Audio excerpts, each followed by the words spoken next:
Timnas Indonesia resmi hadapi Brunei Darussalam di kualifikasi Piala Dunia 2026. Komentar Sintayong setelah Timnas Indonesia jumpa Brunei Darussalam di kualifikasi Piala Dunia 2026. Terpukulnya Ipar Jenner gagal tembus skuad utama FC Utrecht. Simak video selengkapnya sebagai berikut.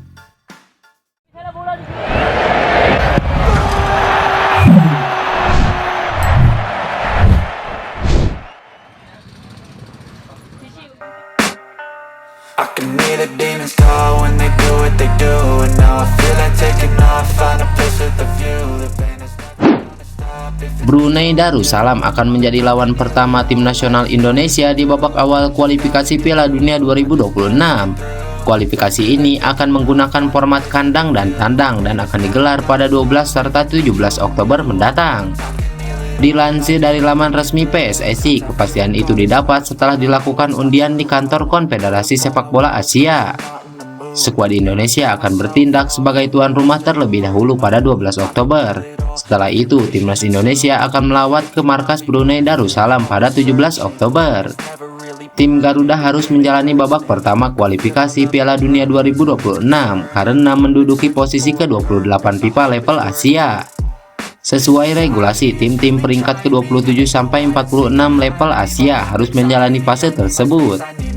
Pada undian di kantor AFC, Indonesia berada di pot 1 bersama Hong Kong, Taiwan, Maladewa, Yaman, Afghanistan, Singapura, Myanmar, dan Kamboja. Pada fase berikutnya, 10 pemenang babak pertama akan melaju ke babak kedua untuk bergabung dengan 26 tim yang lolos otomatis. Total sebanyak 36 tim akan dibagi dalam 9 grup, yang masing-masing terdiri dari 4 tim. Pada Piala Dunia 2026 mendatang, Asia mendapatkan jatah 8 negara dari sebelumnya hanya mendapatkan 4 tempat. Piala Dunia 2026 sendiri akan melibatkan 48 negara peserta, sehingga seharusnya peluang Indonesia untuk lolos setidaknya secara matematis lebih besar. Seperti yang diketahui, Konfederasi Sepak Bola Asia sudah melakukan pengundian untuk babak pertama kualifikasi Piala Dunia 2026 zona Asia pada Kamis 27 Juli 2023 siang waktu Indonesia Barat. Timnas Indonesia akan menghadapi Brunei Darussalam. Pelatih Timnas Indonesia Sintayong mengomentari hasil drawing babak pertama kualifikasi Piala Dunia 2026 zona Asia tersebut. Pelatih asal Korea Selatan itu berharap skuad Garuda tidak berjuang sendirian. Mulai sekarang, ini adalah Piala Dunia. Kami meminta dukungan Anda, tulis Sintayong dalam akun Instagramnya. Di atas kertas, kekuatan timnas Indonesia jauh mengungguli Brunei Darussalam. Oleh sebab itu, skuad Garuda kemungkinan dapat lolos dengan mudah. Kemenangan atas Brunei Darussalam bakal membuat timnas Indonesia melaju ke babak kedua kualifikasi Piala Dunia 2026 zona Asia. Media Vietnam SoHVN sombong timnas Vietnam satu grup dengan timnas Indonesia di babak kedua kualifikasi Piala Dunia 2026 zona Asia. SoHVN meyakini Vietnam bakal lolos ke babak ketiga kualifikasi Piala Dunia 2026 zona Asia. Konfederasi Sepak Bola Asia baru saja melakukan drawing babak kedua kualifikasi Piala Dunia 2026 zona Asia.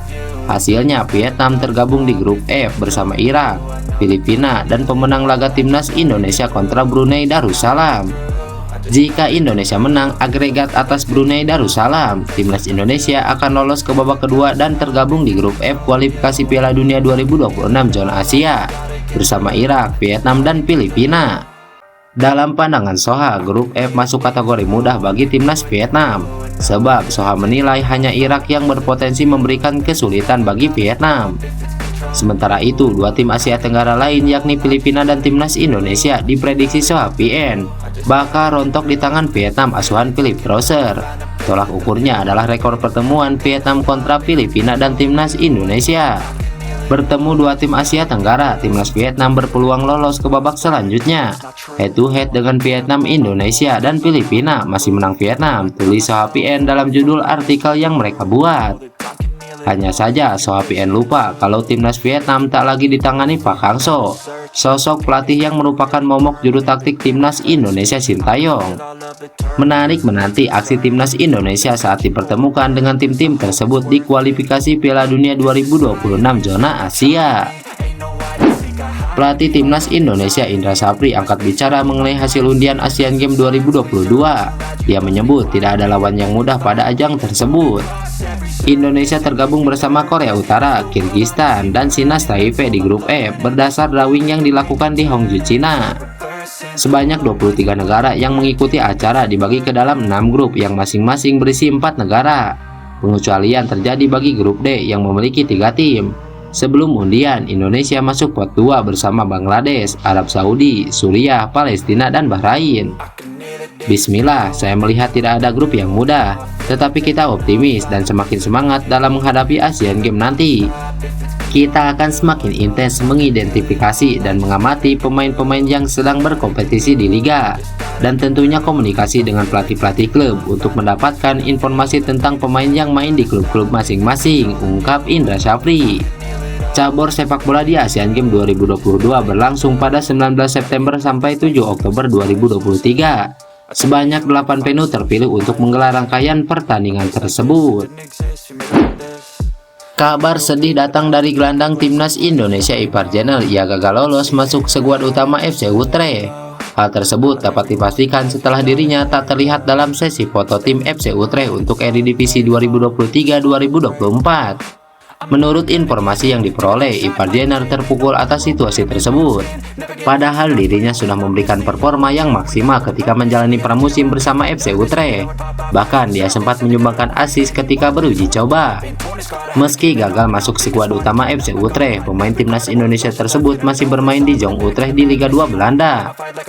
Berbeda halnya dengan rekan senegaranya, Raphael Struijk, yang diprediksi akan menjadi bagian dari tim utama ADO Den Haag. Pemain ADO Den Haag U19 itu telah berlatih bersama tim senior selama pramusim dan berhasil mencuri perhatian dengan mencetak gol pada laga uji coba melawan SP Velo. Gol tersebut diyakini bakal memberikan kesan positif kepada manajemen ADO Den Haag dan membuat mereka yakin untuk mempercayakan Raphael Struijk sebagai bagian dari tim utama yang akan berkompetisi di Eredivisie pada musim mendatang. Pemain Timnas Indonesia Sandy Walsh dirumorkan pindah ke ex-klub pemain Barcelona.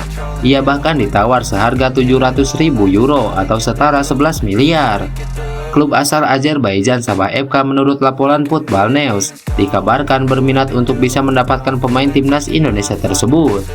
Menurut laporan dari media Belgia itu, klub Sabah FK yang pernah diperkuat pemain Barcelona Joan Kamara tertarik untuk bisa dapatkan Sandy Walsh.